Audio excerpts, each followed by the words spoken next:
Sean todos bienvenidos a Comuneros, un podcast creado como un espacio para conocernos en Latinoamérica.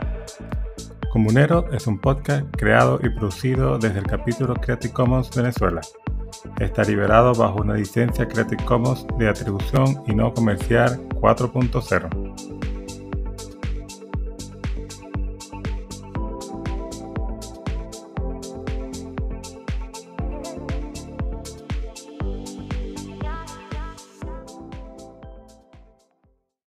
Creo que hay 4 personas que estamos conectados. Bienvenidos a esta primera transmisión, un poco verificando errores y saliendo al aire por primera vez de este podcast que queremos hacer desde Venezuela. Y a propósito, un poco como teníamos en la descripción, es que vayamos viendo con cada uno de los capítulos cómo está Creative Commons en Latinoamérica. Vamos a tener todos los días un invitado diferente. Y una conversación un poco amena que después va a quedar en formato podcast disponible en las principales plataformas para las personas que quieran verlo después o quieran de alguna forma distribuirlo. Arturo, bienvenido. Arturo es el otro director junto conmigo de Creative Commons Venezuela. Arturo está en Suiza, un poco desvelándose para acompañarnos el día de hoy. Y bueno, tenemos ya más de un año, creo, Arturo, ¿no? Compartiendo un poco esta labor por Creative Commons.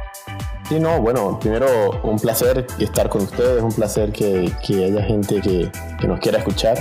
Obviamente las historias de cada capítulo no podrían ser más diversas, los países no podrían ser más diversos, así que en nuestro caso ha sido pasos pequeñitos, pero que al mismo tiempo no lo suficientemente grandes para seguir manteniendo gente trabajando tanto fuera como dentro del país.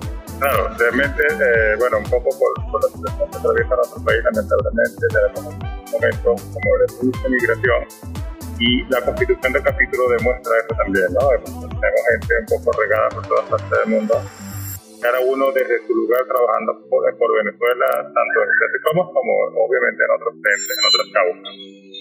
Yo personalmente estoy en Chile, Arturo, como ya comentaba, está en Suiza, y tenemos personas que están en España, en Francia, en Colombia y gente voluntaria que dona parte de su tiempo, obviamente, por aportar un poco para Venezuela. Arturo creo que tiene 2 años ya con Creative Commons, ¿quizás un poco más?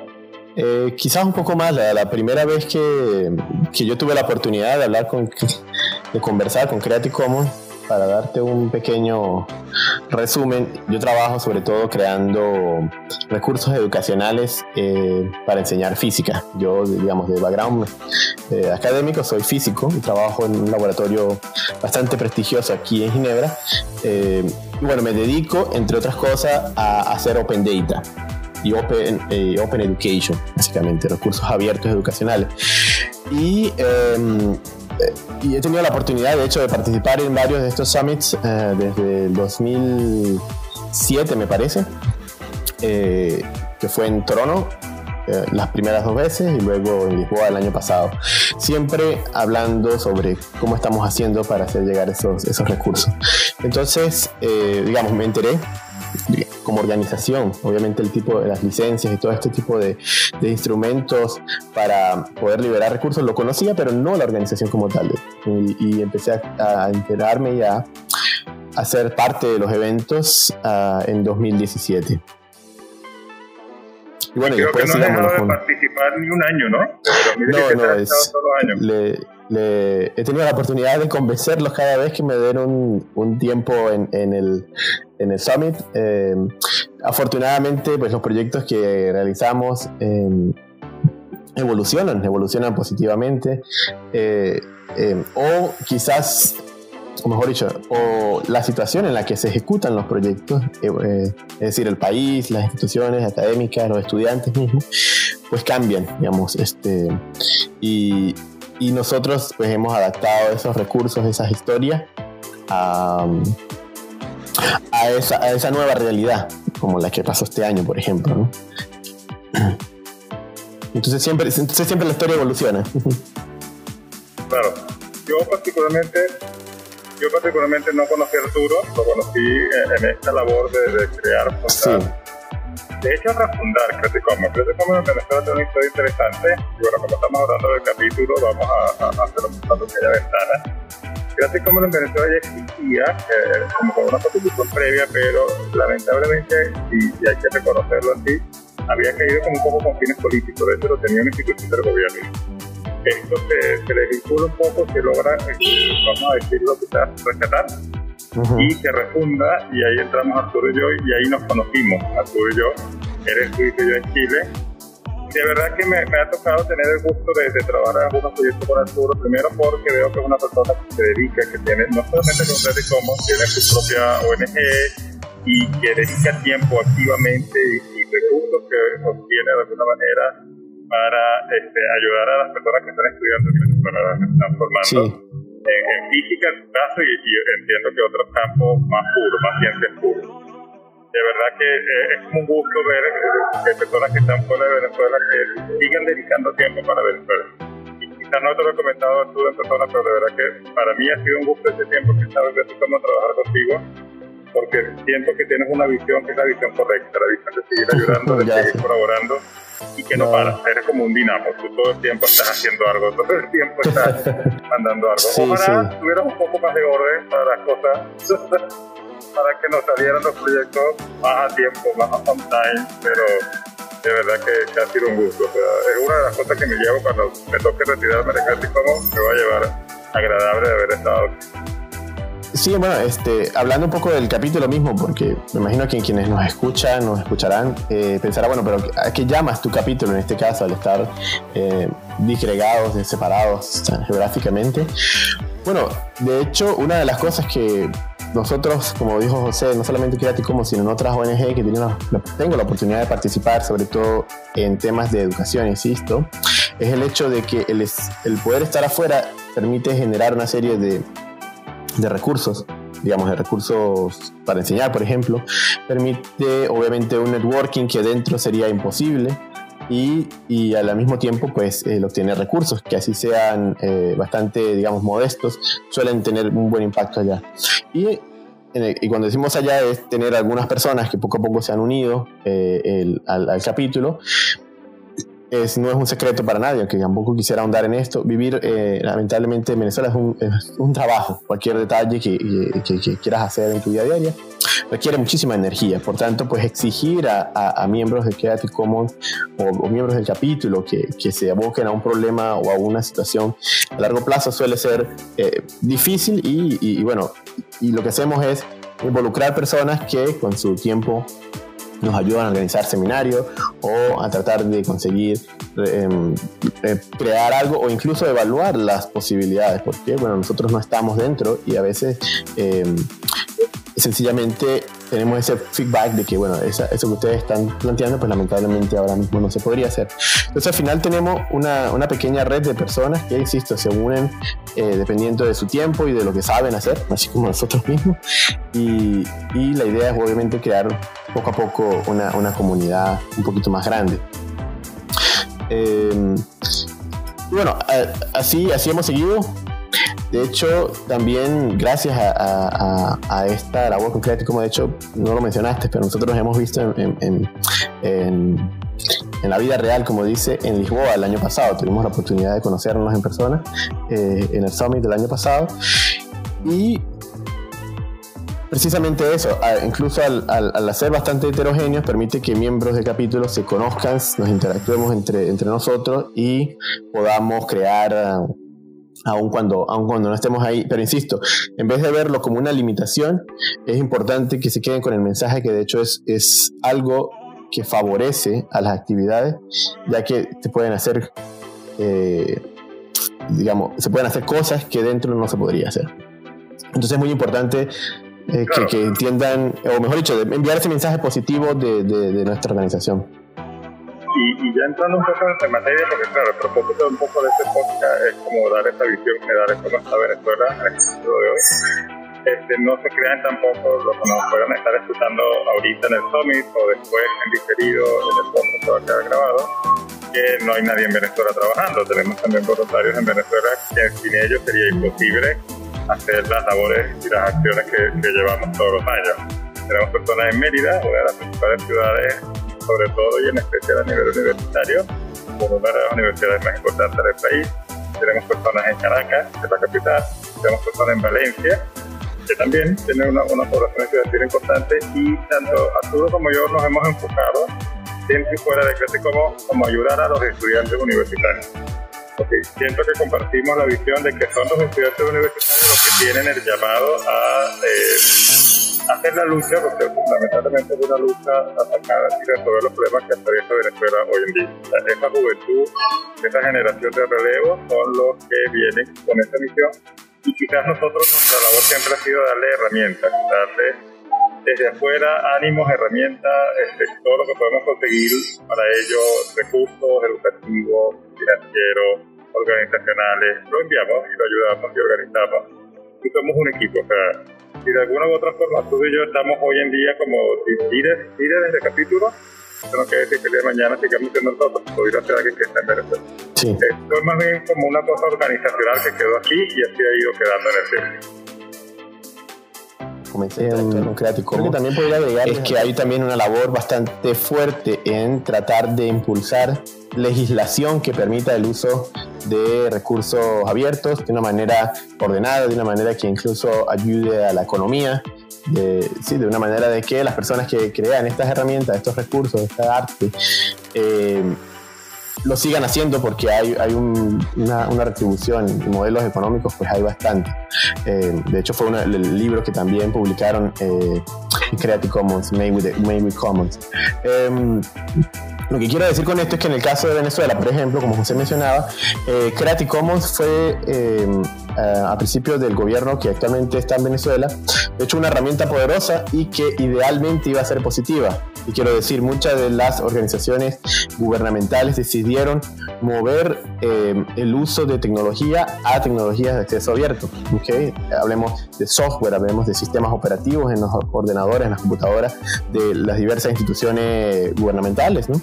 Y así también de cómo crear textos, de cómo crear documentación que tuviese siempre una licencia de Creative Commons, y tenían esa visión, insisto.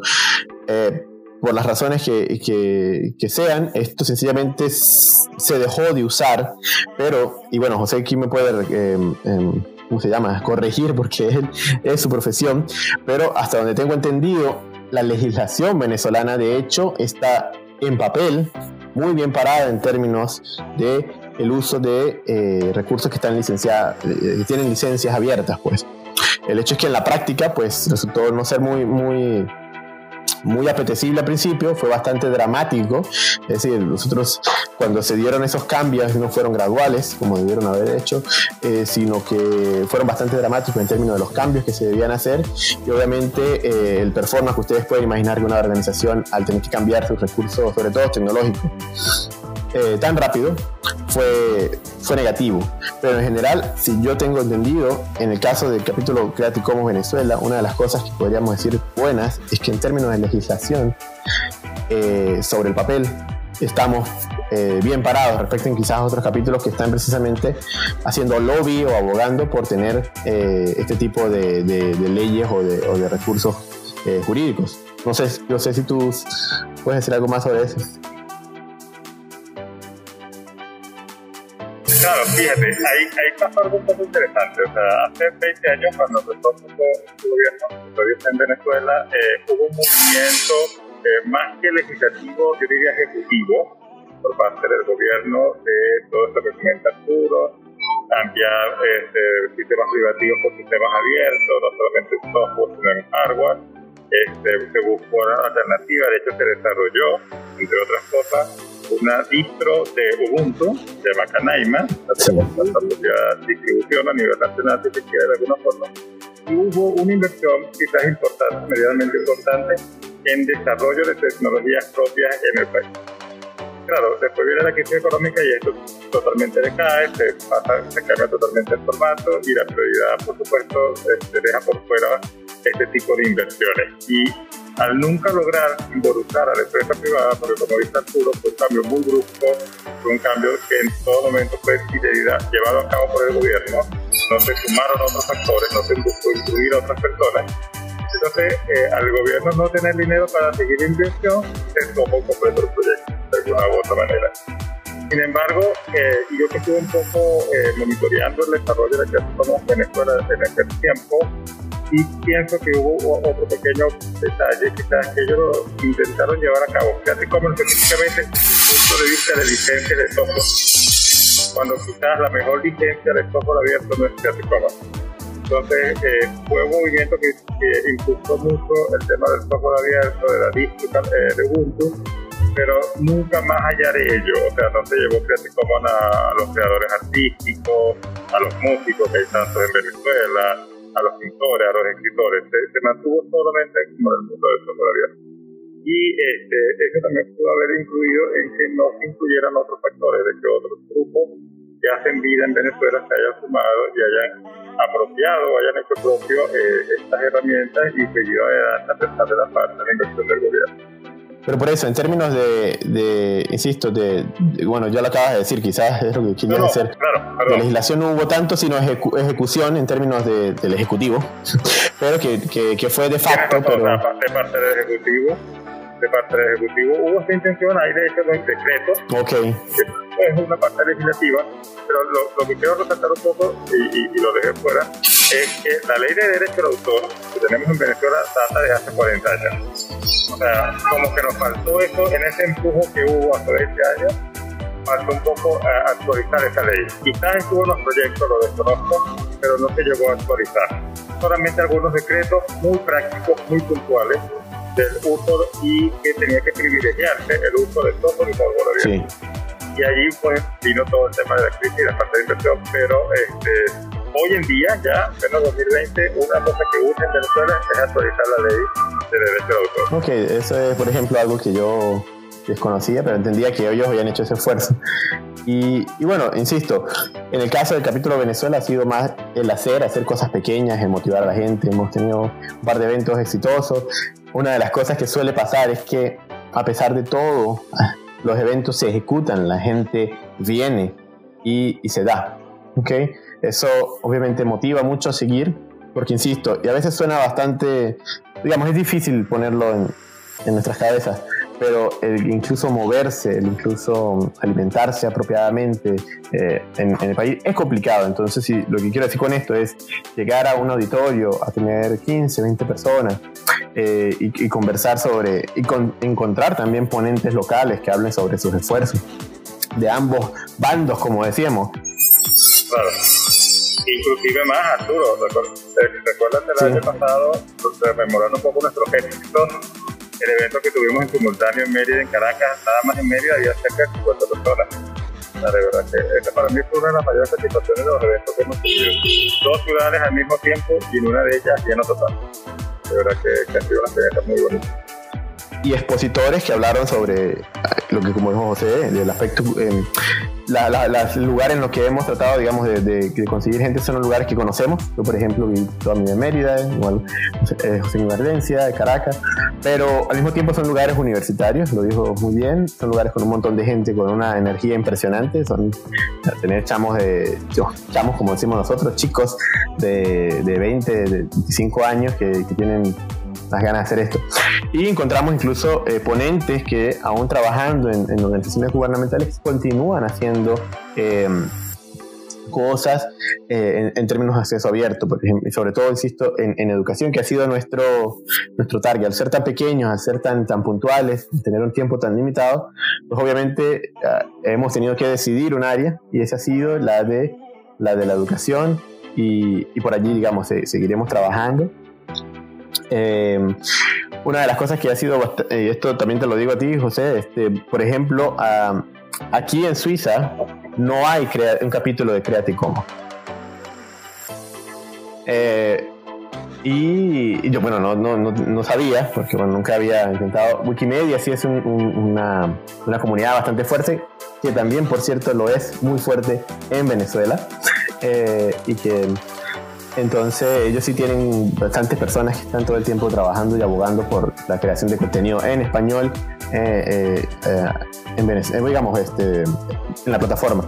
Pero lo que quiero decir con eso es que incluso teniendo estas pequeñas experiencias como capítulo Venezuela, ahora esa misma experiencia se está usando para crear el capítulo de Suiza, porque son 2 personas yo digo, bueno, claro, es una personalidad distinta. En nuestro caso fue más como, bueno, José, vamos a hacerlo, ¿no?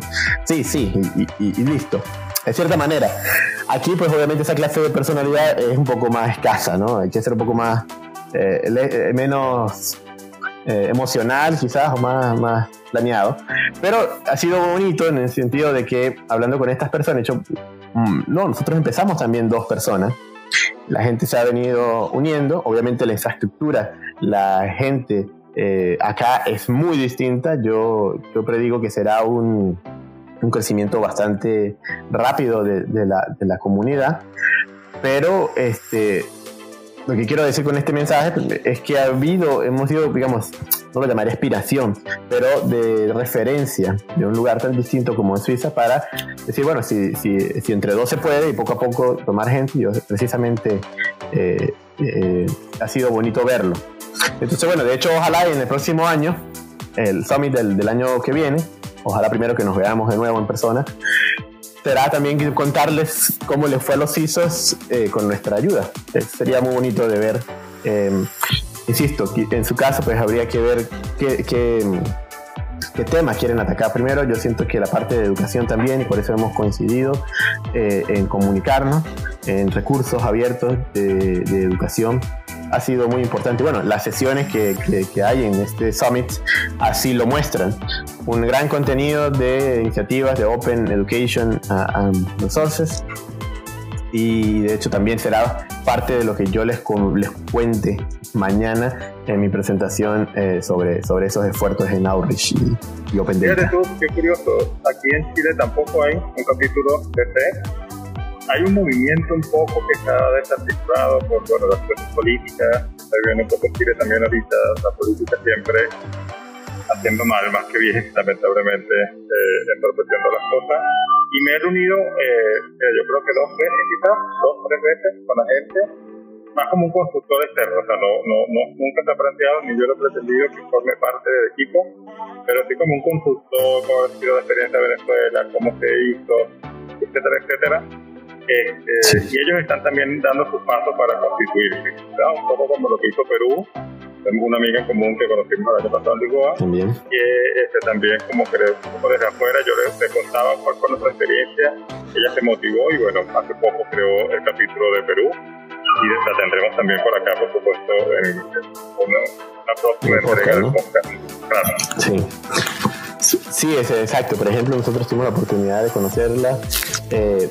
Ella también es una historia muy bonita, porque en estos esfuerzos de outreach y de divulgación científica y académica, fui al lugar donde oh por Dios, ¿cómo se llama esta chica? Me da una vergüenza, y aquí lo va a escuchar, disculpa. Pero lo que me gustó muchísimo es que junto con ella nosotros organizamos una visita a su lugar natal, me parece, que es en Chiclayo y Lambayeque, en Perú.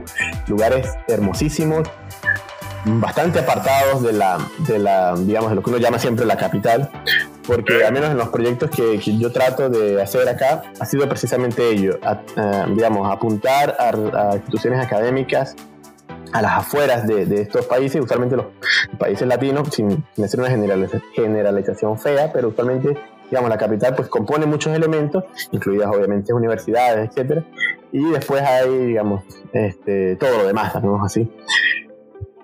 Y entonces fuimos a Lambayeque, a Chiclayo, a la universidad. Hicimos un taller, una asistencia también bastante masiva, algo así como 60 estudiantes y profesores también se sentaron ahí. De hecho eran los más dedicados, los señores que estaban sentados de primero y querían aprender. Entonces este contacto, además obviamente de compartir que estuve contentísimo de ir a Chiclayo, es que se creó precisamente en Lisboa el año pasado, a principios del año 2019, y con esos mismos entusiasmos quedamos en seguir trabajando. Entonces, digamos, es una network que no es de aquellas que nos escribimos y seguro, y después, digamos, esa mera diplomacia que después no nos volvemos a escribir más nunca. Pero en nuestro caso lo hemos hecho, y me contenta mucho que de hecho los peruanos comienza su capítulo precisamente así, precisamente desde Chiclayo, y quizás esa visión más de empezar por los pueblos más pequeños y extenderse a la gran ciudad es un modelo que valdría la pena también, y que bueno, que tú le preguntes a la próxima ocasión cómo lo ven, porque insisto, usualmente suele pasar de ciudades grandes a pequeños, pero en este caso su pequeña organización está a las afueras, y nuestra colaboración con ellos se dio gracias al Summit del año pasado, a la interacción en Creative Commons. Es que como tú dijiste, y rescato, hay gente todavía, investigadores, profesores, personas que a pesar de todas las limitantes, tanto en Perú, por lo que entiendo, como en Venezuela, como en Colombia, creo que en todos los países de Latinoamérica será más o menos el mismo escenario, con mayores o menores notas, ¿no? Pero hay muchos profesores que a pesar de todo están investigando, están escribiendo, están redactando, se reúnen. Entonces, claro, siempre es gratificante encontrarlos, hacer estos eventos. Por eso que a mí me encanta tanto hacer cosas académicas, porque es como el lugar donde se encuentran estas personas y ver que todavía están luchando, y de alguna manera uno aportar un grano de arena para ellos puede ser poco o mucho de utilidad. Ahora, Arturo, ya por lo que veo acá, llevamos casi cerrando no más de 20 minutos, vamos a hablar un poco de los proyectos a futuro. Y ahí estamos dándole con el proyecto del escáner. Cuenta un poco la parte que tú llevas y yo cuento la que yo llevo. Bueno, una de las cosas que tuvimos la oportunidad, gracias en principio obviamente a las diligencias, a las labores que tú has hecho con Creative Commons, es conseguir un poco de Clara. Ella se llama Clara. Clara, el nombre real. Claro. Te va a quedar por ahí grabar la evidencia. Sí, por eso. No, por Dios. Entonces, volviendo a tu pregunta, uno de esos proyectos en los que hemos conseguido pues, un poco de ayuda ha sido en tratar de... Originalmente, la idea con la que José me planteó para ver cómo podíamos comenzar era de crear un escáner de libro que otros capítulos han puesto satisfactoriamente, digamos, lo han hecho y lo han puesto en producción, digamos así. En nuestro caso, pues, la realidad del país nos hizo replantearnos el proyecto, y para hacer la historia corta, pero además positivamente, es que nosotros hemos rediseñado un pequeño escáner, o sea, tenemos una como llaman en inglés, un blueprint, un pequeño diseño, y una de las cosas por las que nos hemos ido más es que, para hacer la historia corta, después de que nosotros estudiamos por qué estos escáneres son así, digamos, su geometría, sus tamaños, etc. Una de las cosas que históricamente hace que ellos tengan esas formas, esas dimensiones, ha sido el proceso de la digitalización de las imágenes, ¿okay? Es decir, tomarles fotografías de las páginas, de los libros o del documento que quieran escanear. Afortunadamente, la tecnología en ese caso ha avanzado mucho, y quiero decir, ahora tenemos software que a mí no me gusta llamarlo así, pero bueno, machine learning y inteligencia artificial, que permiten trabajar con imágenes de una manera más fácil, aun cuando la imagen no tenga una muy buena calidad. Lo que quiero decir es que en nuestra nueva visión, y es la que le plantearemos en unos días de vuelta a Creative Commons para mostrar nuestro estatus en ese proyecto, es que hemos tratado satisfactoriamente de trabajar más en el software que en el hardware. Eso ha permitido que el hardware sea muchísimo más sencillo, por tanto más barato, y que la parte pesada, digamos la parte compleja, se lleva a cabo en el software, en cómo estas páginas se van reagrupando y tú creas el libro, básicamente. Y ese es el siguiente proyecto, por varias razones. Estudiar a fondo cómo se hacen, el por qué eran así. También, obviamente, incluir en esta receta la situación venezolana, la posibilidad de dar una versión incluso más fácil, incluso más modesta, pero al mismo tiempo que permita hacer el trabajo. Y creo que estamos bastante contentos. Debo también decir aquí que la idea es crear también un proyecto que incluya más gente. Es decir, el escáner ha sido una bonita excusa y bueno, tú nos explicarás también, para crear eventos alrededor de esto, para crear, es nuestra esperanza, es nuestro objetivo, una comunidad alrededor de este instrumento y no el instrumento per se. Claro, nosotros nos dimos cuenta, creo que Arturo coincide conmigo, en algún punto Creative Commons lleva como 3 pilares, obviamente. Dar un poco de leyes, los abogados propios de crear y mantener actualizada una legislación, que eso implica obviamente políticas públicas, hacer un poco de lobby en los países para que estas leyes se renueven cuando haya que hacerlo.